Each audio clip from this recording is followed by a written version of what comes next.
Muted. Good afternoon, everyone. Welcome to the second of our 7 webinars regarding the Campaign for Grade Level Reading. Again, I'm Charlotte Webb. I'm the Coordinator of Elementary Education in the Office of Early Learning. I'm really delighted that you've decided to join us this afternoon as we just kind of think through how to support your county campaigns in the area of extended day and extended year learning. I have 2 guests that I'm going to introduce a little later on in the webinar, but just know you're probably going to get more information today than you even know what to do with, as we've started looking into extended day and extended year learning opportunities. There is just so much amazing stuff going on, both here in our very own state, in your counties, as well as we're finding out from other states and from our national partners as well. Just a lot of really exciting things. So we'll get started. We've got a lot of information. So as we proceed, just note that all participants are muted. If you have questions as we move through the information, please type them in the chat box, and I promise to try to answer them. I was informed that I missed the questions last month during the webinar. I really do want to make every effort to address them, but if I do miss anything, just raise your hand on the little chat box, or else email me or your literacy specialist at your county. I really am more than happy to help you in any way that I can. And I don't know how I missed those questions last time, but please accept my apologies. I assure you it was not intentional. Okay, let's take a look at our goals for this session. First one, the biggest thing that we're looking towards is completing that midterm report. So we're going to specifically look at the section on extended day and extended year.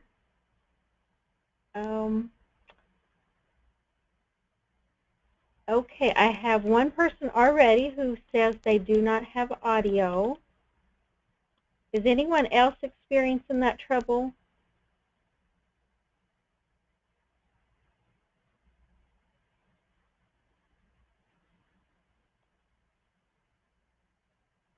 Well, let me ask it this way. Can everyone hear? If somebody can just let me know that, yes, oh, good, okay. Oh, nice, all right. I think we're good now. Thank you very much for letting me know that. All right, so our goals for this session are, again, to take a look at that midterm report. One of our guests is going to speak with us about West Virginia's statewide after-school network. We're going to provide you with some information about our national partner, the National Summer Learning Association. Then I want us to just look at some promising practices and resources. We're really going to take a look from a broad spectrum of, you know, maybe you're a county and you say, we don't even know where to start with this. You know, the costs are exorbitant. We don't seem to have resources. We don't know what to do or where to start. From, you know, whether you're at that end of the spectrum or you say, got some stuff going on, we really want to beef it up and just increase the impact that we're having on our children. And then we'll, of course, as always, talk about our next steps in the future webinars. Let's jump right into it with that midterm report. I do want to know, if you'll note on the slide that the report, it was due January 31st, 2016. However, we have extended that until February 28th, 2016. And here's the reason. The literacy specialists and I are planning on doing the RESA circuit and having RESA-based meetings to meet with each of the county teams. These meetings were going to be scheduled in December and January, but as we thought that through, there are also the meetings for the chief instructional leaders that were having RESA-based meetings at the same time, and it just had a fear that it was going to get confusing, was going to require you to be out of office because I know many of you have multiple roles. So we just decided to push ours out a bit later. But here's the good news. When you and your team come to the RESA-based meeting, your assigned literacy specialist and I will be there with the specific purpose of helping you complete that midterm report and get a start on your next year's action plan. Here's our promise to you that when you leave the meeting that day, you will have your report completed and ready to submit. Now, I hope that seems like a good guarantee. Not only that, but we're also working on a resource guide that will provide a current list of national, state, and local partners that are available to serve you in your county for each component of the campaign. I think that's really exciting. We had really positive feedback when we did the partner event during the technical assistance meeting this summer.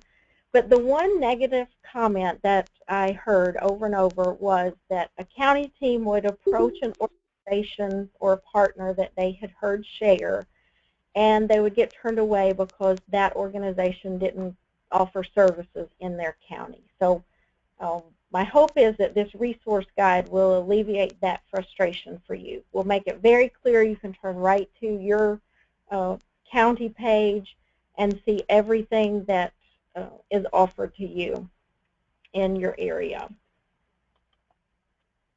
Okay, now let's just take a look at the extended learning portion of that mid-year report. There are two goals. Goal one is just to increase the percentage of children participating in extended day learning programs. Goal two is to increase the percentage of children participating in an extended school year learning program. So there are only two goals, and really our only request was that you, one, start looking at what opportunities are available to your children, how many of them are participating, and just trying to increase that number, just reaching more children with learning opportunities. So your goal really is just to collaboratively identify and or provide more opportunities for children beyond that regular school day. So when you think about that, the very first step may be that you need to identify what programs are already available. So you can determine maybe how you can partner with them to expand or provide higher quality programs. As we go on through the webinar, we will also offer some more ideas and suggestions about how to begin, expand, or increase the quality of programming in your county. Okay, now I'm going to introduce our first guest speaker, Susan Gamble. Susan's the director of the West Virginia Statewide After School Network. Susan, welcome, and thank you for joining us today. Would you mind to tell us about your organization and the services that are available to counties? Let me change a slide. Charlotte, can you hear me? I can. There you are. Thanks for being here. All right, great. Thank you for having us today. I've been working with Charlotte throughout the process as the grade level reading challenge has come to West Virginia, and I think that we have a lot of things that hopefully we can offer to counties and ways that we can educate you about what the network and what we do.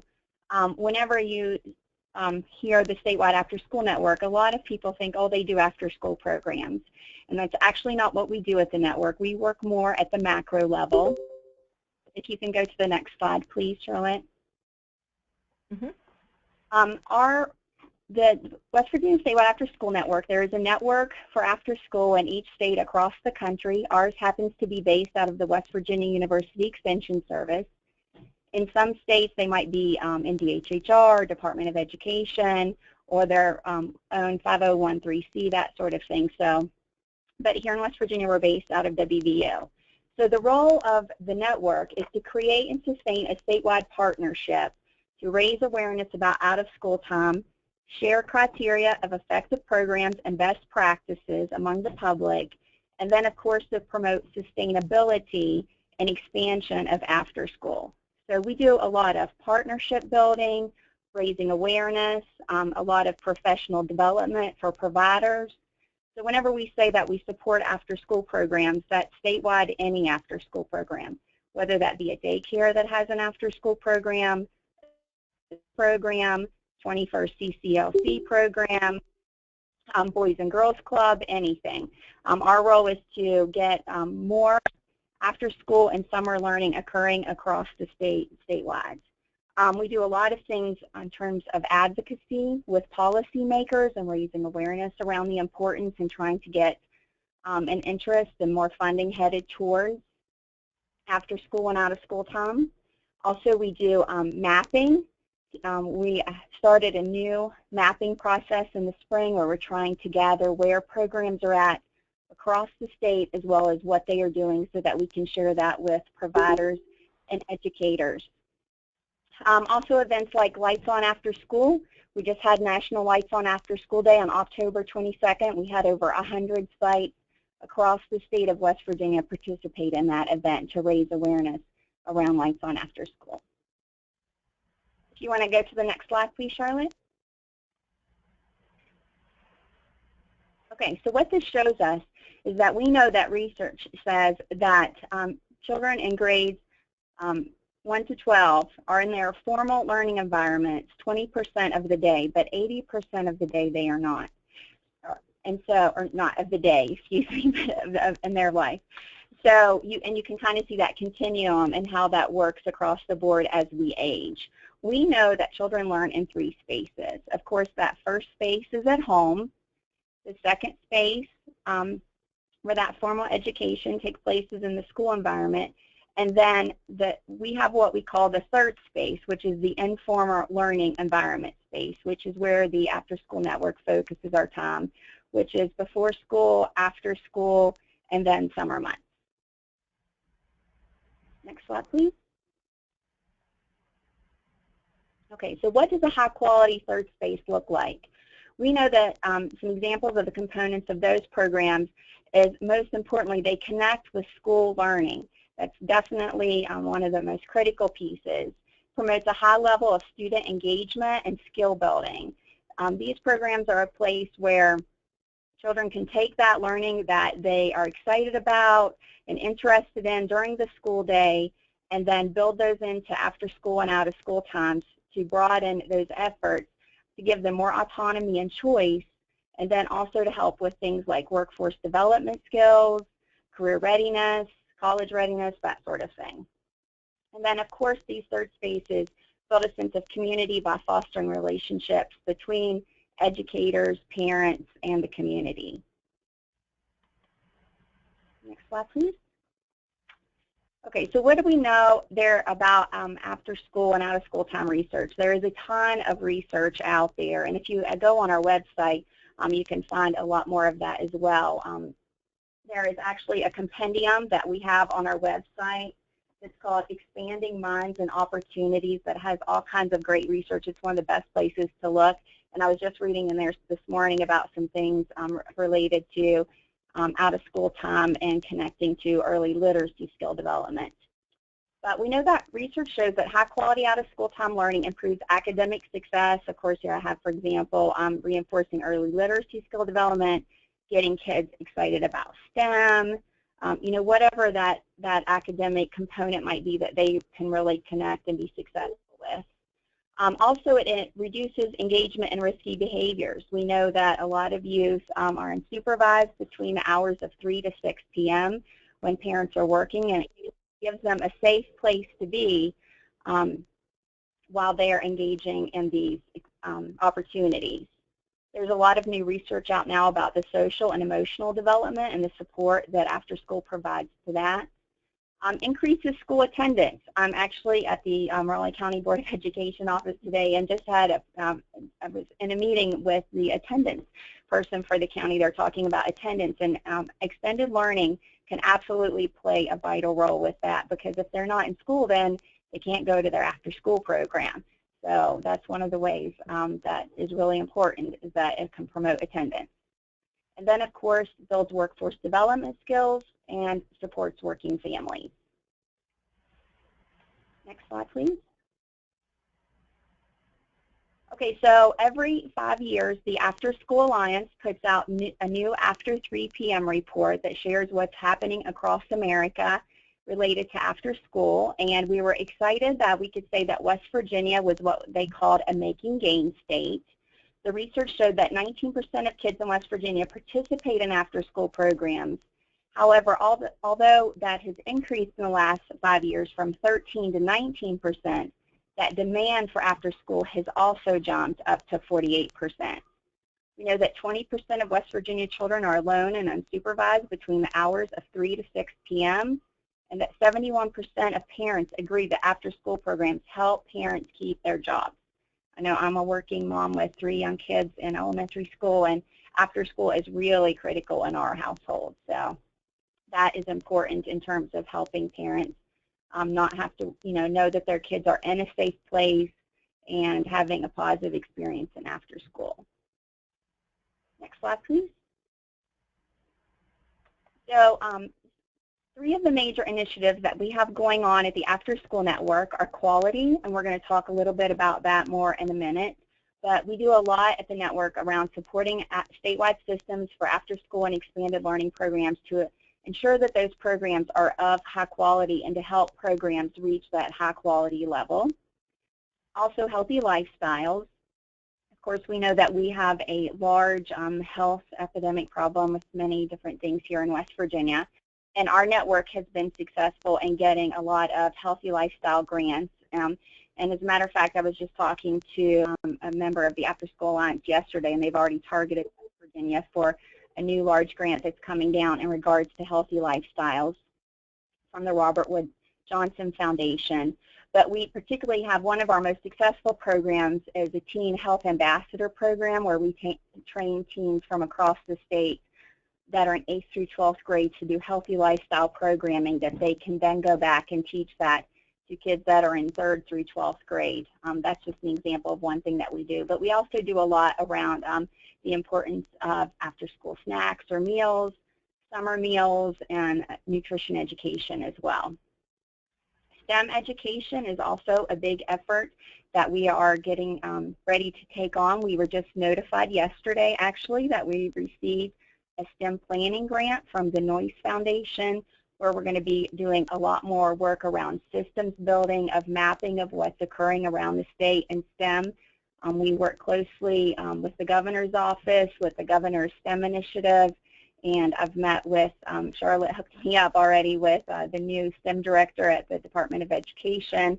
And of course, West Virginia also has our first-time new STEM educator, our director that's going through the governor's office as well. So we're trying to do a lot to see how can we support informal or STEM learning that happens in informal learning environments, and to try to get more funders and to make more of that happen across our state. So those are kind of our 3 overall major initiatives that we are focusing on at the network, and that you guys will be hopefully hearing some more from us about. So if you want to go on to the next slide, Charlotte. One of the things that I thought might interest us, you guys most today, is our West Virginia After School Program Standards. These are voluntary standards that guidance on effective practice that serve as a clear framework for expectations for stakeholders, guide and inform statewide decision making, for example, where professional development can occur, advocacy efforts. They're a guide for program providers to assess their own site and sort of determine where are the needs for continuous improvement. They also are helpful for parents and youth, and whenever they're looking at programs and trying to figure out where and how to place kids. And then also, they're effective for school administrators to reinforce and advance educational priorities and how we connect that school day to after school and summer learning. And then these after-school standards assist with high-quality practices. We talked about the continuous improvement. They are voluntary. There's not, anything, and we know a lot with, for example, with daycare centers and stuff, they have a lot of guidelines. We did align these with the West Virginia Out-of-School Time Program requirements and the West Virginia Child Care Licensing rules to help lend them credibility. They are of course, multi-age and applicable to multi-age groups of school-age children in a variety of settings, and they use some of the best research practices. Go to the next slide, please, Charlotte. I've included in here where you can locate them, but I can certainly get you a hard copy if you'd like one as well. At the end, we're going to have my contact information up. We're not going to go in depth into these today, but we do a variety of professional development sessions on these, particular voluntary guidelines that's been adopted by our state in order to share and better help providers and educators learn how to successfully implement these standards into their programs. And that's kind of all we had for today, but we can see if we have questions or not. But one thing I wanted to share, if you'll go ahead and put up the next slide as well, Charlotte. We do a monthly newsletter that is very good, and if you would like for our listserv, you can just email us there at the email listed at the bottom, wvsan@mail.wvu.edu. We will not inundate you, I promise, with stuff. We just send that monthly newsletter, and then we'll do a special blurb whenever we have certain things going on, like next month we have Hour of Code, National Summer Learning Day, Lights on After School. We have a few events like that we do some more things with. I also want to highlight that we do a lot on Twitter and Facebook, a lot with social media in terms of getting pieces out there around extended learning and what's happening. And also, I really didn't share at the beginning that our network is done through, the funding comes from the Mott Foundation from Flint, Michigan, and also they are partner with the After School Alliance, so we are very well connected with all of the latest research, the latest happenings. I participate, for example, on bi-monthly calls on ESEA reauthorization and what's happening in our country. I've already gotten emails about it today. So we share a lot of things like that on social media in case you would have an interest in that, and also put some of those things into our monthly newsletter. So we would love to connect with you if you would like to connect with us. Susan, that's super. I appreciate you sharing. I think that statistic about the number of families that would participate if there were opportunities available just sort of hurts me, because you know the bottom line is the children are going to go somewhere. So, you know, if we do have these opportunities to provide, you know, learning experiences that can not only support them in that time out of school, but, you know, support them even into their adulthood, you know, I just think there's such a need for that, and I appreciate you sharing about how you can help with that. I thank you so much, and I think there's just so much that we can do to get together to connect everyone around this need. I know that yesterday one of the things that we sent out in our email or in our newsletter was a highlight about Lights on After School, and in that newsletter we highlighted an article that was done by Communities and Schools of Greenbrier County. And when the media were there, one of the things that they talked about was that there are 3 after-school programs. There's such a continued need and how they could serve more kids if they had, you know, more resources to do that. So it's an exciting opportunity. I think there's a lot we can do together, and anybody on the call who'd like to reach out to us and any way that we can support you, we would be happy to do that. And I think Charlotte plans on having us involved in some of your future efforts of sharing too, so we can talk some more about early literacy. And we're also checking into some additional programs that we can share as possibilities for counties to use as well, and extended learning programs if they haven't already identified some that are successful for them. Yeah, absolutely. Susan, thank you again for joining us. Okay, as we move on to the next set of slides, we're going to take a look at our national partner. Because we are a part of the National Campaign for Grade Level Reading, the National Summer Learning Association offers their services to you, you know, based on us being a statewide campaign. So as we move through the slides, if you see something that's of interest, you can contact them directly. They have a website, or I'll be happy to put you in contact with them. If you see examples of a program that's of interest, it is perfectly appropriate for you to reach out to them and ask to be put in contact with that community. I've done that a lot, you know, in in my role, as I've heard about bright spots across the nation, I'll contact the national campaign and they'll put me in touch with that community so I can just talk about how they're facilitating the good things that are going on for them. So as you can see here with the first slide, the things that they offer: consultation, facilitation of peer learning. They offer tools and research. They have a lot of tools right on their website that you can access, as well as, they are a nonprofit organization, but they do offer things for a cost. But I'm just telling you, there are lots of resources they have that are for no cost to you. They do offer virtual or in-person professional development and presentations. In October, one of our literacy specialists, Maggie Ulensis, was able to attend that national conference on summer learning. She met with some of the representatives, and she had an opportunity to share with them about the unique needs of West Virginia. She told them she had gone to several of the sessions, but they seemed to all be geared towards inner city schools. And that really, here in West Virginia, the thing that we struggle with, and I saw that in your action plans as you turn them in, really our struggle comes from the rurality of our state and just trying to reach those children that live many miles away from their school. Well, that representative acknowledged that they really had not had an opportunity to do a lot of work in these rural communities.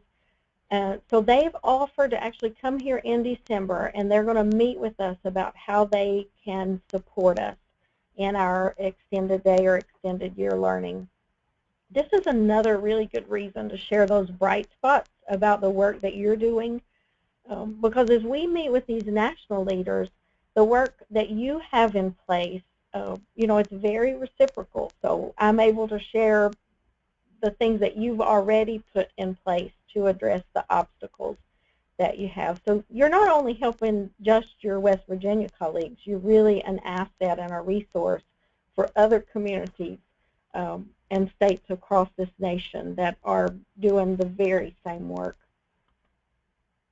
Here was one example of a winner of the Excellence in Summer Learning Award.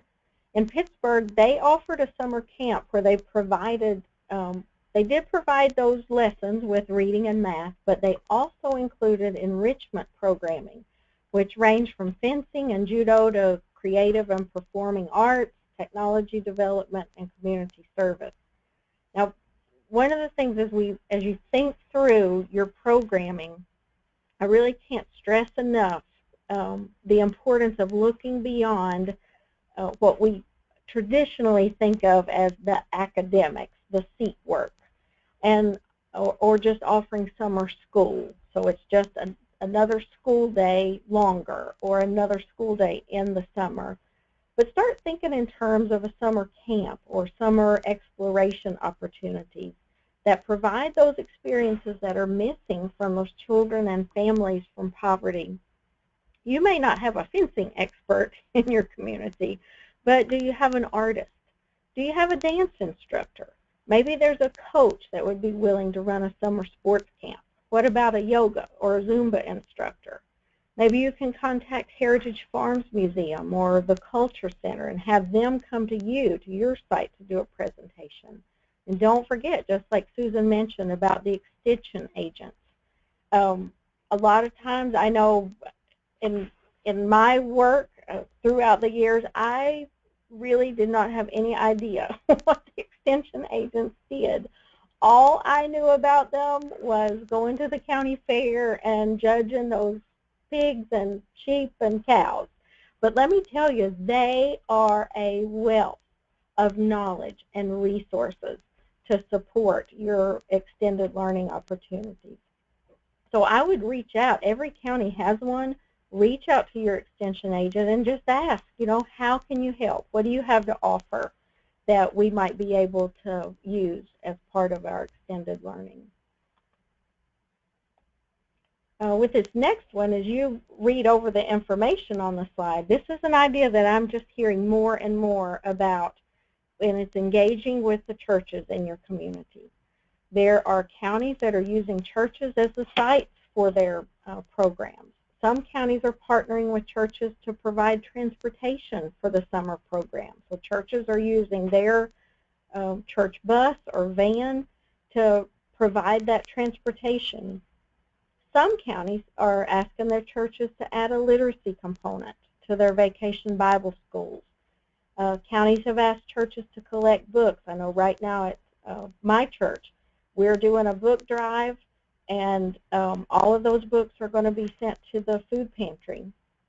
So, you know, I know during the holiday seasons, it's a big thing to do food drives and gifts for helping families that are in need. This is a great time to offer a book as one of those things that you're giving them. I know that we need to meet their physical needs, but boy, if there's any way out of poverty, this is it. This is the way out, is just helping our children be successful and be able to move on towards college and career readiness.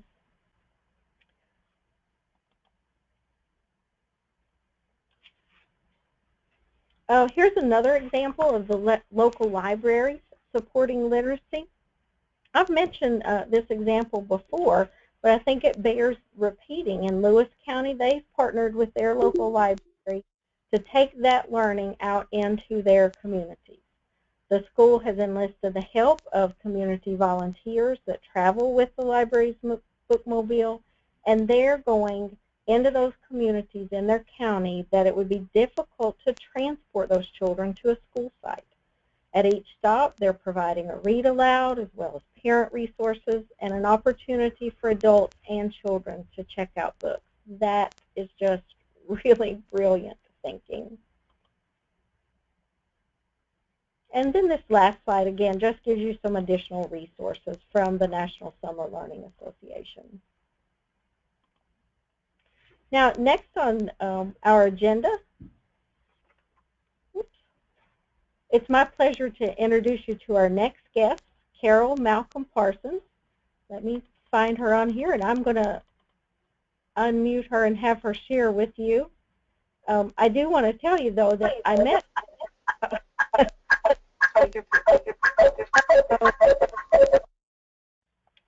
Carol, we're getting a lot of feedback when I unmute you. Can you turn down your sound or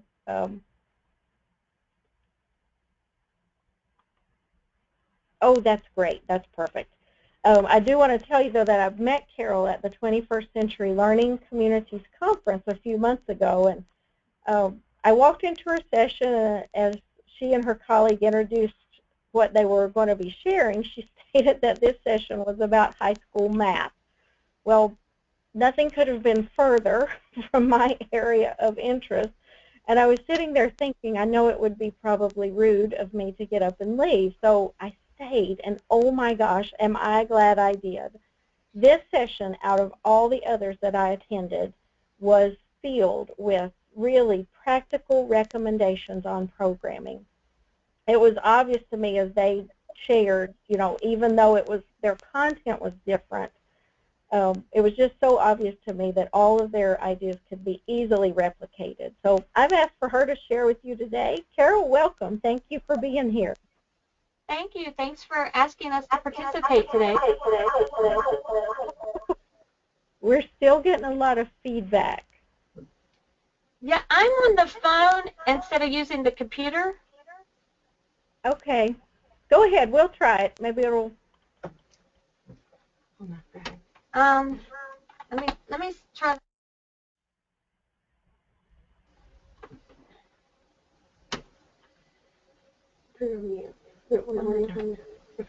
Can you hear me? Yes. Yeah. Just go ahead. It'll be fine. Okay. Well, we're lucky that Shelby's actually able to join us today, too. She had another meeting, and we weren't sure she'd be here, but she's here, too. So we'll both speak into what the presentation is about, which is integrating after-school programs and out-of-school time and taking that into the summer.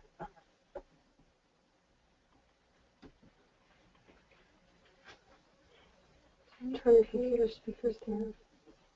Where's your computer speakers? It's muted. Sorry, we're trying to work on the sound. Should I hang up the phone? Yeah, try it. Okay. Charlotte, I'm going to hang up the phone and see if that works better. Okay, that'll be great. Thank you. Okay, can you hear me? Yes, that's much better. Turn that up. Can everybody hear me? Yes. Okay, good. Okay. Okay. Perfect. Okay, so again, Shelby Dettinger's also sitting with me. She's our engagement officer at World Vision Appalachia. And so we're just going to speak into a little bit about how to maybe expand your out-of-school time program into a summer program, which is what we did for the first time this past summer. So what the objectives are listed. So we're going to talk about design and implementation of a summer program and how to get your community involved in that and give them buy-in, and how to reach students in a new and unique way maybe through your summer program, and how to best utilize the mentors you may be able to bring in for your summer program.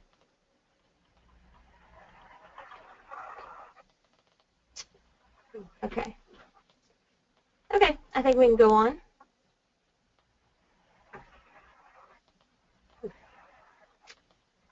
Okay, I don't know. So first thing that happened with us is we're finishing up a 5-year grant cycle with the 21st Century Community Learning Centers grant, and we were looking at possibly writing a new grant, and we had a relationship already, a good relationship with our county superintendent, and we were meeting with him, and he had an idea, and after talking to the high school principal as well, the superintendent approached us about writing a summer math program into our new grant that would serve incoming freshmen.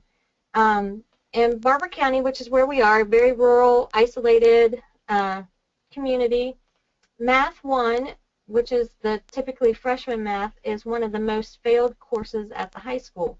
So they were trying to do a preventative, they wanted us to help them do a preventative program to help students to be more successful during Math 1. And so the principal and superintendent had asked us if we would design this program and target the students who were maybe identified as being most likely to not pass Math 1, but we didn't exclude any other students from participating if they wanted to. But that's where the idea for the math program really came from, was through the superintendent and the high school principal. I think this is Shelby, I think if anybody can, if you can take away from this, no matter what your context is, whether, high school or elementary school, it is really important to, instead of, looking at, we want to create a program, you're really wanting to meet a need. And if you can develop that really wonderful relationship, if you're outside of your school, you wanted to take the time to really not only assess what's happening and how, but is there a way that you can meet that need? So kind of thinking outside the box is another thing that we stress, that, just because it hasn't been done before doesn't mean it can't be. And so kind of creating that dream space and then following up with the research to say what has been done and can we do this. And what we didn't really point out, which most people on the call may know, is that we are not part of the school system. We're a faith-based community organization that just is lucky enough to have a good relationship with our local school system to partner with them to provide after-school programming in the school, in the system. So the other thing that the superintendent did for us was he invited us to several principals meetings, and we were able to tell all the principals in the county, we're coming up on a new grant year, writing a new grant, and so tell us what your dreams are, and we will see what we can do, what we can actually be able to write into the grant. And again, the high school principal was one of the most vocal in our county, and to be honest, I think I could share this, he was really open about the after-school part. that he really wanted a reason to be able to feed kids after school as much as he wanted to also help tutor them. So he was very eager and excited about getting us into his school.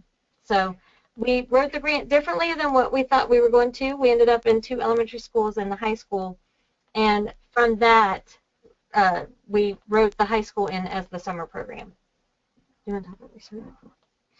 I mean, kind of as far as the research part of it, I think, it goes back to, this was not done even, 1 or 2 meetings. This was actually done over the course of several months. And it was kind of, asking, developing that relationship, and then not only going from there, but coming back together to say, what is your Cadillac version, and this is what we have looked at the research, and this is what is kind of the best practice for what we're identifying as the need. So that would just be our biggest, I think, tip, is that, it does take time. This takes time to develop designs that, can make a true impact and make a difference in your communities. So I think we're ready. And then the last thing we did, well, we already had an advisory council on board, but we, of course, were meeting with them still regularly and getting their input and ideas. Actually, the name iCount Experience came from one of our advisory council members. We had a little contest, and once she said it, we just loved it. I mean, we were able to mimic the technology look of the Apple company, but it meant so much because it was reflective of that the students are important, they count, they matter, but also the play on word for the math program. So I really like the name. Okay. So again, you're going to look, we're always for, finding out what other people are doing and seeing if we can apply it to our context. So we looked at, did kind of an assessment of what were those best practice programs that were happening, throughout the country, and we actually got very, very fortunate that we were actually it's a really long story and a wonderful story, but we were actually able to get connected with a gentleman that had done really kind of what we were trying to do in Oklahoma. So we were able to kind of talk to him and pick his brain and really get a sense of kind of what the lessons he had learned and the best way to implement this. And he more than willingly shared his best practices for their summer math program, and he's actually the one, because the superintendent and our staff, when we were talking about running the program, we were talking about targeting those at risk, and he's the one who said, you want to send letters home to those students maybe, but don't limit to them, because you don't want this program to have a stigma, because you don't want kids attending because they think that it's only for the kids who are going to fail. So he's the one who, opened our eyes to that. So we got a lot of really good information from talking with him. We also wanted to, again, part of the design was looking at, once we kind of decided this is the, looking at the best practices, and this is kind of the design where we were wanting to implement, then we took it local, and we met with local teachers, local people that were developing curriculum, and were, being able to look at what were the test scores that we were looking at in our local county. Were there, what were those? And this was specific for math, but we looked at test scores from the previous year to look at even the concepts that were that the students struggled with. Yeah, so that we could really stress those concepts during the summer program. And that was something that our county administrators were more than willing to share with us and really help plan what would make the most impact. So we can't stress enough how much that was helpful to us, and that would be regardless if you're in the school system or outside. But just, again, do your homework. Another subject matter expert we met with, Shelby and I are the least math people that there are, so we went and met with a professor at Fairmont State University who teaches teachers how to teach math, and she showed us really good hands-on manipulatives that are popular to use in the classrooms now, which I wish they'd used them when I was in elementary school, so that we could take those back into the summer program and help the kids learn in a different way, so it wasn't just pen and paper. We wanted project-based learning. We wanted hands-on manipulatives, that kind of stuff. So that was one of the local subject matter experts we met with too. And again, you'd want to try to, our thought, we wanted to try to recruit through our local teachers as much as possible. We felt like the other aspect of this program was we were trying to create mentoring opportunities. So that was, being able to tap into those existing relationships was something we felt, because we were not only interested in bringing up math scores, but being that summer bridge program. So. And the other thing about the school schedule is we had looked at maybe doing a 6-week summer program, but based on feedback from administration and teachers and parents and the different, we had a shorter summer this year anyway, so we ended up adapting it to a 4-week program. So that's why it's important, especially if you're not part of the school system, to be in constant communication with people who are going to think through those kind of things that might miss your radar normally. Okay.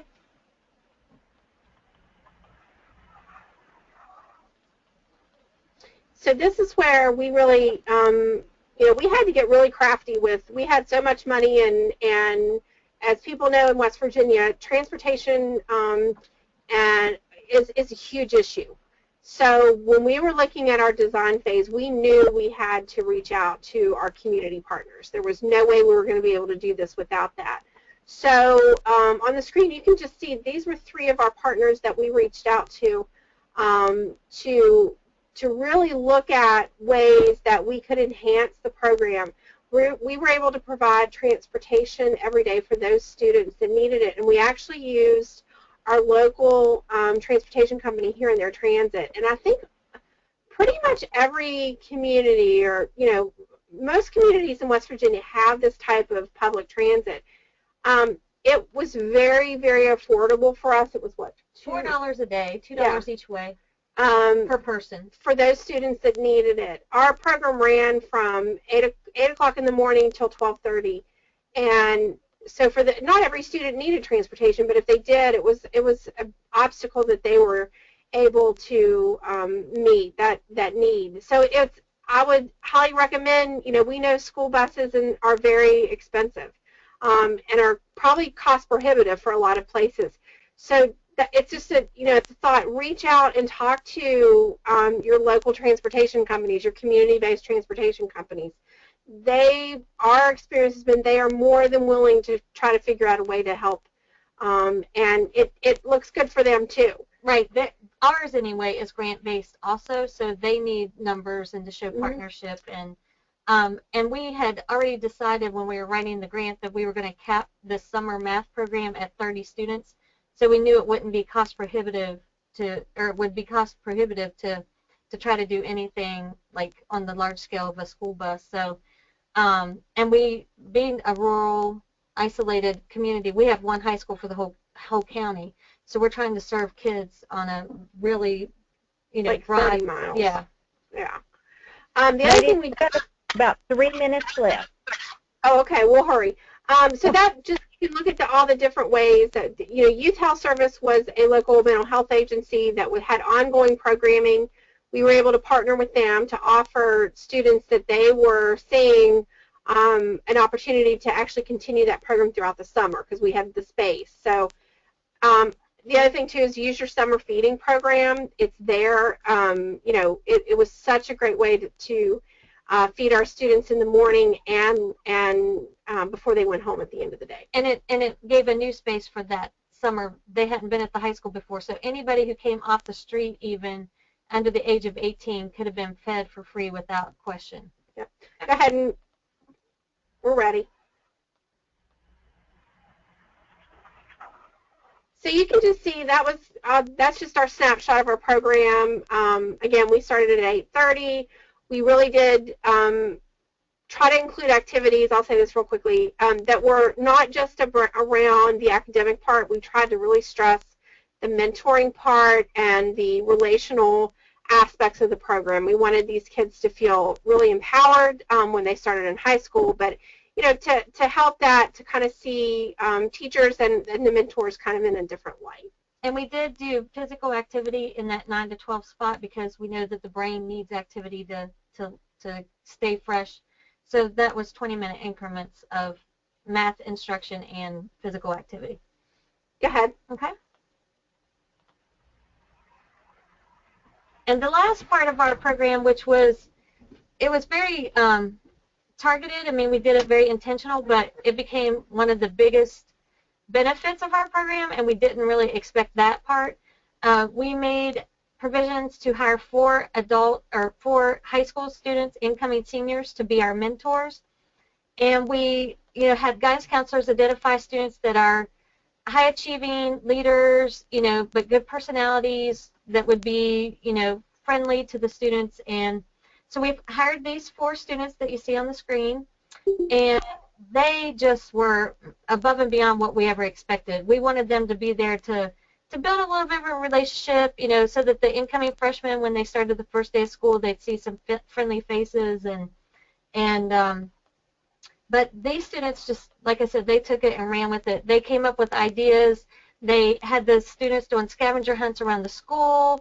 They just really, really did so much creative stuff that just gave the incoming freshmen a better, less fear about starting at this big, ginormous school the next fall. So they were just fabulous, and I can't say enough what a good experience it was hiring the 4 high school students. And what was great is we actually were able to, we had issues with payment for hiring people under 18, and I know a lot of schools and organizations had that. We actually did a small sub-grant to a community-based organization that actually hired them. So that would be another kind of thought, is that if you are interested in hiring underage mentors for your program, that, talking to some of your community-based organizations about being able to run money or, that type of thing through their program is very effective. And it's a great partnership, too. It turned into a really good partnership. So, okay. We're going to go through these last ones quickly. Yep, we're going to fly through these. Okay. So that's really, these are just our lessons learned. You guys can look at that. You have to, this was kind of our lessons learned. We had to hire staff. We hired our staff way too late in the game. It takes a lot of time for planning. And we, as we plan for next year, we're going to use project-based learning much more than what we did now. But that was part of the hiring issue, too, just having enough lead time for them. Yeah. Go ahead. And that's it. And that's us. If you have any questions, please. Yeah, thank you all so much. 2 of the things that really struck me about what you said was that planning. It does take a lot of time for that planning. But, boy, that part about relationships I think is so critical in anything that we do, that we're focused on establishing good relationships. Ladies, thank you all so much for being here. All right, so the last part of the webinar, I want us to really focus specifically on some ideas about whatever your current situation may be. Maybe you don't have any summer programming or after-school programming in place, but you want to start. Maybe you have it, but you'd like to increase the intensity or the duration. Or maybe you're really happy with what you have going on. You just want to know how to expand it or reach more children. So my hope is that you're going to find really beneficial information for whatever your current situation's like. So looking at the question, where do I begin? Well, with this one, I think research really gives us the answer. When you look at these statistics, the only behavior measure that correlates significantly with reading scores, number of books in the home. Again, the differences in the availability of book resources is what makes the difference in those children having those early experiences. Most successful way to improve reading achievement is to increase their access to print. And then this one, I know you've probably seen this in my presentations before, but the achievement gap that exists between those low-income and high-income children can be narrowed or even closed simply by giving books to them. And you can see here from, this is Richard Allington's work, that just a dozen books, self-selected, not books that we think they're going to love. Books that they have self-selected would be at about a total of $50, can achieve the same improvement in school performance as summer school. So boy, this is, I think, one of the most important things to do is get books in the hands of children and families. Now, the question always comes from this: what about technology? What if they don't have books? Can we let them read online? Now listen, my first choice is because I'm old. It's because I'm a reading girl at heart. My first choice is always a real book, you know, paper and covers. But listen, if that's not available, I am not about to discourage families from accessing online resources. Libraries have downloadable audio books. I listen to those all the time when I'm traveling. There are two, there's Myon and another organization called We Give Books from First Book. There are two resources that offer free online, I'm sorry, Myon does not. We Give Books offers free online actual text. It looks like the page of the book. Now for Myon there is a charge, but gosh, their library is extensive. First Book is free, has limited options. But you know what, if you go onto Google and just Google free online books for children, there are numerous organizations that offer that resource. Here's some strategies to get you started. Imagination Library. I know several of you have already included that as part of your plan. This gives children a personal library of 60 books. If you get them when they're born, they get a book a month from birth to 5 years old, a personal library of 60 books. Again, book drives, asking churches to collect books, engaging with Goodwill. I heard a county in another state where they have all of their Goodwills in the state. They collect the books, they sort them by Lexiles, and then they allow teachers to come and get books for their classroom libraries. They offer books, again, to be given away to children. Putting books in those backpacks. I know a lot of schools offer those with food. Include a book in there. Giving them at the local food pantry. Engaging with your local library. And those free little libraries, those are popping up everywhere.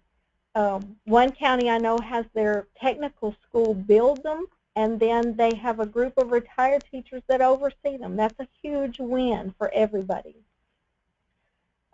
Next question, so how do I make it better? What do I do to improve what I've got in place? Again, just thinking beyond the academics. What about a camp, a sport, music, theater, art? I talked to Miss Kersey, who has a 21st Century grant. She does a readers theater camp. So they write their readers theater, they prepare to present it, they do all the backdrops and prepare to actually do this presentation. Very purposeful, but very engaging. I know Step by Step offers a program where they have students write and perform their own songs. Don't forget, when you think outside of academics, and I don't mean to minimize the academics, we know that's why we're all doing what we do, but if you think about doing a summer camp for violin or guitar or whatever, when you write a grant for that, for whatever reason, organizations will jump on that. You know, the fact that you want to buy your class a set of violins in order to do this summer music camp is, and don't forget, you've got 21st Century grants, you've got Benedum grants, there's the Kellogg Foundation, your civic organizations are all resources that you might go to. Increase the duration. Maybe you only have a half-day program. Move it to a whole day. Partner with another organization. Maybe the school provides instruction in the morning, and then you partner with another organization for the afternoon. Harrison County is a great example of this. They have a partnership with Energy Express, Energy Express does the morning. Then they have partnered with their Parks and Rec to provide those recreational activities in the afternoon. Use your community resources. You know, I know some of you live in very, very rural communities. You say, we don't have those resources. I'll bet you anything, though, that you've got some precious, precious church ladies that know how to knit or quilt or cook. You've in your county, I'm sure you've got people who are doing dance classes or Zumba or you know, whatever that craze is. You can see I have no frame of reference. Parent experts. When I taught, I sent out a letter right from at the beginning of the year, just what kinds of knowledge or expertise do you have that you could share with schools. One year, one of my parents was a geologist. He brought in just amazing resources, and it was fabulous, and it cost me nothing. He came and offered his services for that. One county, and I'm sorry I can't remember which one, they had a person in their community that built bicycles, and so he brought parts one day a week, and if the children came every single week, by the end of that time they had built a bicycle. They, you know, had all the parts. Now, talking about an incentive, that at the end I'm going to have a bicycle of my own that I get to take home. So, you know, don't overlook things that maybe we don't think of as being academic per se. Ask organizations to come to you. We've got the Culture Center. I don't know if you know this or not, but they have these suitcases that are period specific. So, you know, it might be during colonial times. They'll have toys, they'll have clothing, they'll have all these artifacts that, you know, children can use and touch and feel and, you know, play with, that they'll send to schools. Talk to the Symphony. Their science FOSS kits. I know that the Harless Center provides training on those. And don't forget your institutions of higher ed. You just heard Carol and Shelby talk about the value that going to Fairmont and just even getting training about you know, how to teach math.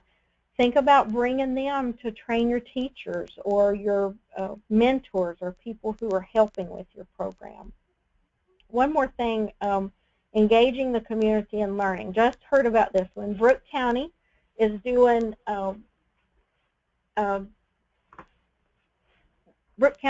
this called it's called One Voice, One Book, One Journey, One Community.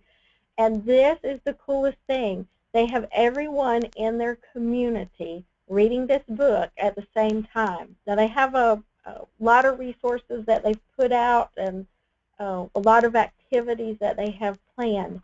But the cool thing is everybody in their community knows what's happening and is a part of this process.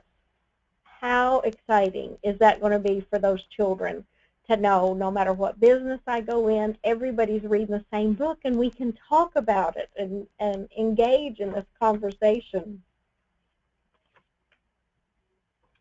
Here's another little article I just pulled out of the paper, Winfield Elementary. And look what they're doing. This is a STEM learning session that's sponsored by their YMCA right there in the community.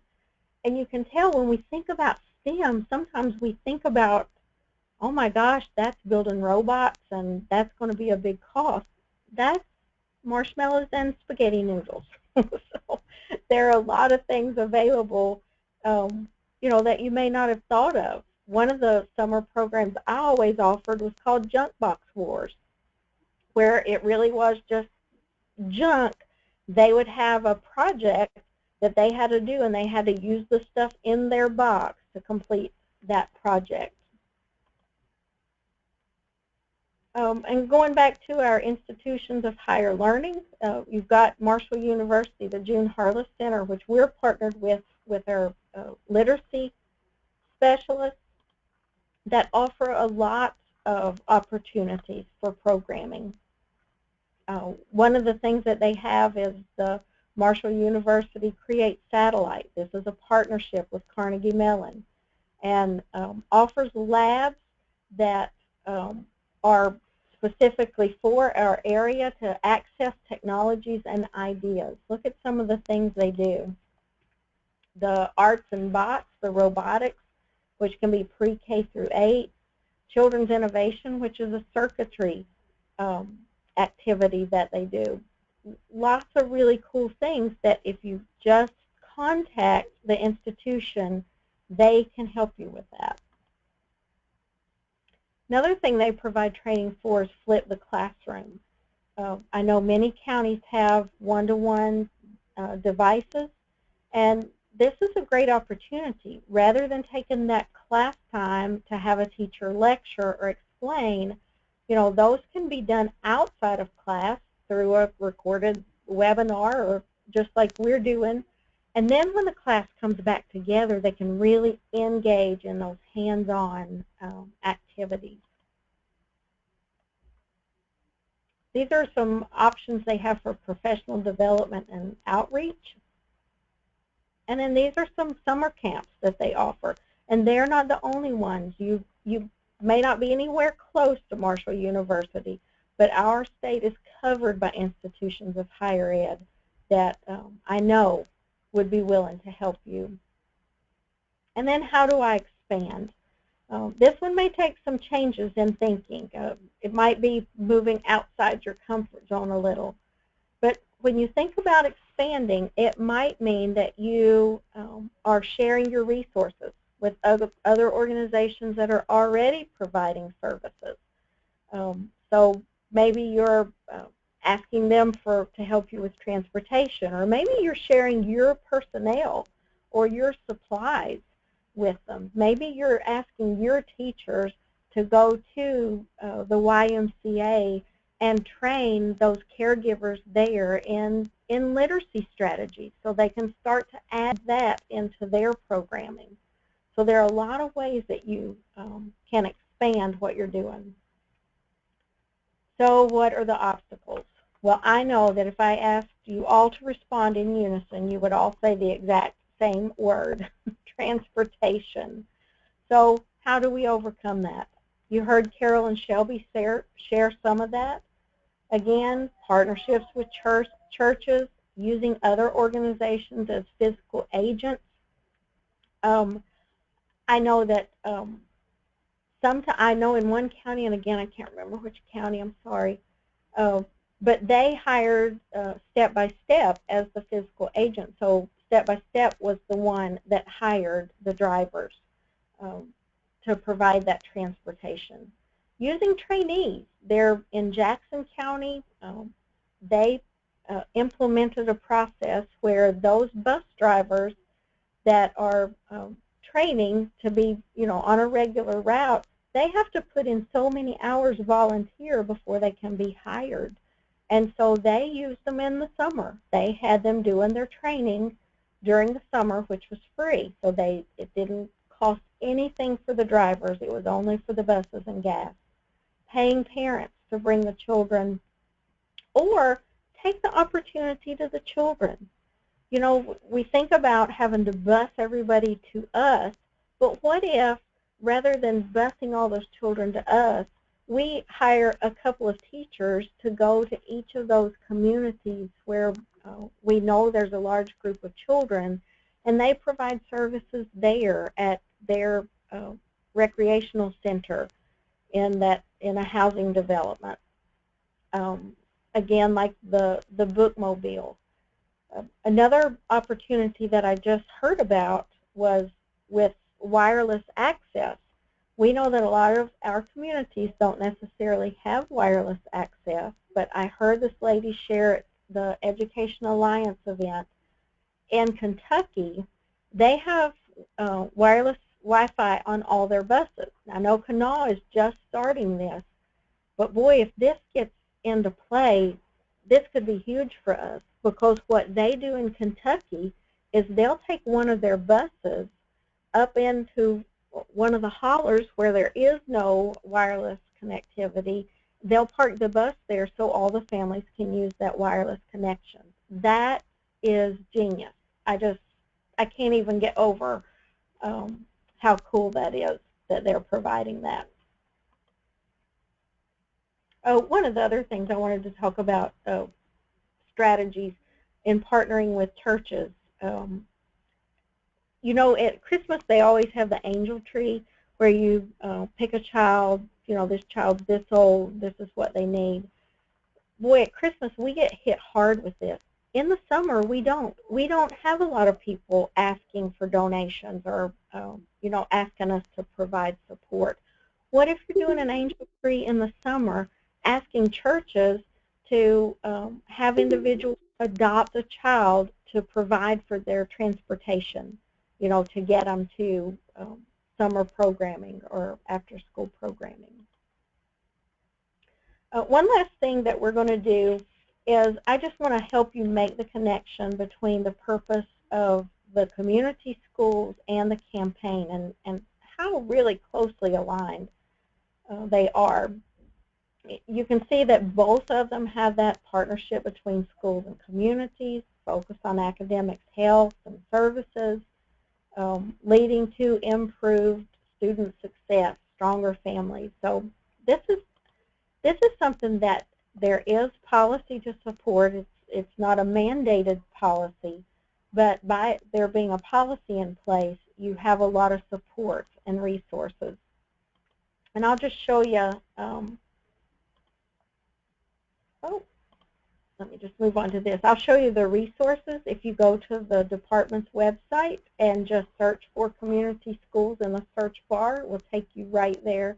And they have this resource guide to help you.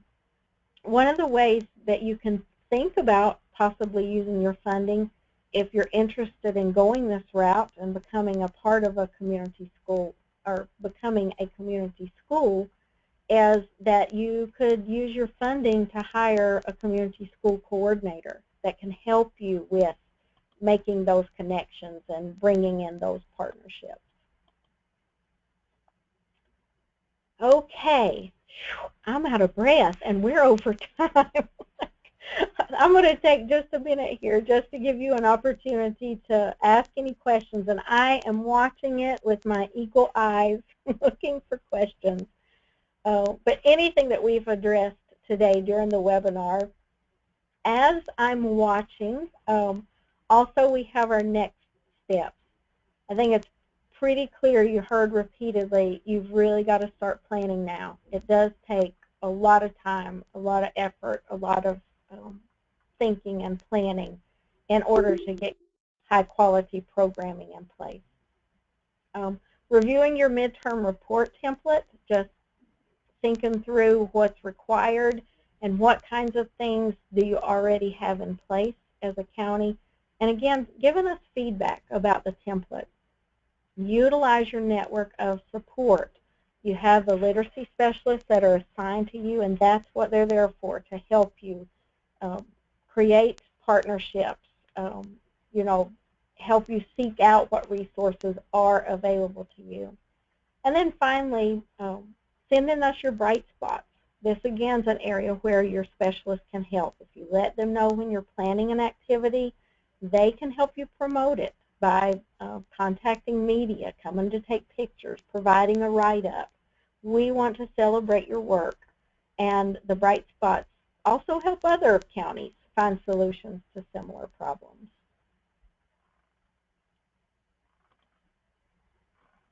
This slide just shows the next webinars in the series. The next one will be December 16th. We're going to be looking at school readiness during that one.